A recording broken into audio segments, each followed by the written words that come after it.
పరిశుద్ధ గ్రంథం పట్టు ఈ యొక్క సున్నం కొట్టిన సమాధి వలె ఉన్నాయి. సర్వమానవాళికి అతిపెద్ద సమస్య మరణం. మరణం మానవాళిని మింగేస్తూ ఉంది. మరణం మానవాళిని ఏలుబడి చేస్తూ ఉంది.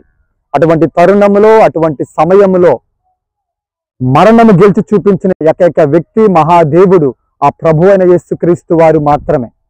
మరణం ఆయన ఎలా గెలవగలిగాడు? అసలు మరణం అంటే ఏంటి అని మనం ఆలోచిస్తే, పాపం వల్ల వచ్చు జీతం మరణం. పాపం ఉన్న చోట మరణం ఏలుబడి చేస్తుంది. పాపం ఉన్న వ్యక్తిలో మరణము క్రియ చేస్తూ ఉంటది. కాబట్టి ఈ రోజున ప్రభు అయిన యేసుక్రీస్తు వారు మరణము గెలవగలిగాడు అంటే ఆయనలో పాపము లేదు. ఆయన నిలువెత్తు పరిశుద్ధుడు. పరిశుద్ధత ముందు మరణము నిలబడలేదు. పరిశుద్ధత ముందు మరణము ఓడిపోతూ ఉంటది. ఈరోజు మరణము గెలిచిన దేవుని నమ్ముకున్న నీవు మరణము గెలిచే పరిస్థితుల్లో ఉన్నావా?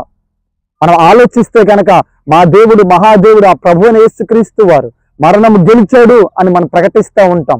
చాలా మంచిది. మరణము గెలిచిన దేవుడు నమ్ముకున్న నీవు మరణం గెలిచే పరిస్థితుల్లో ఉన్నావో లేదో కూడా చూసుకోవాలి. ఆయన పరిశుద్ధుడు కాబట్టి మరణం గెలవగలిగేది. ఈ రోజున మనం చూడగలిగితే ఈ సమాధిని చూస్తే కనుక చూడండి, సున్నం కొట్టిన సమాధి వలె ఉంది. బయటికి చాలా నీటిగా ఉంది. ఒకసారి కనుక మనం తెరిచి చూస్తే కనుక దాంట్లో యొక్క పురుగులు, కుళ్ళు మనం చూస్తూ ఉంటాం. చాలా మంది క్రైస్తవ జీవితాలు కూడా అలాగే ఉన్నాయి.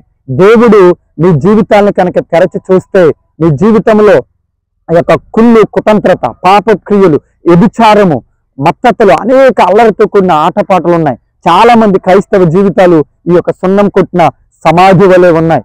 కాబట్టి ఈ రోజున మన బ్రతుకులు మనం మార్చుకోవాల్సిన పరిస్థితి.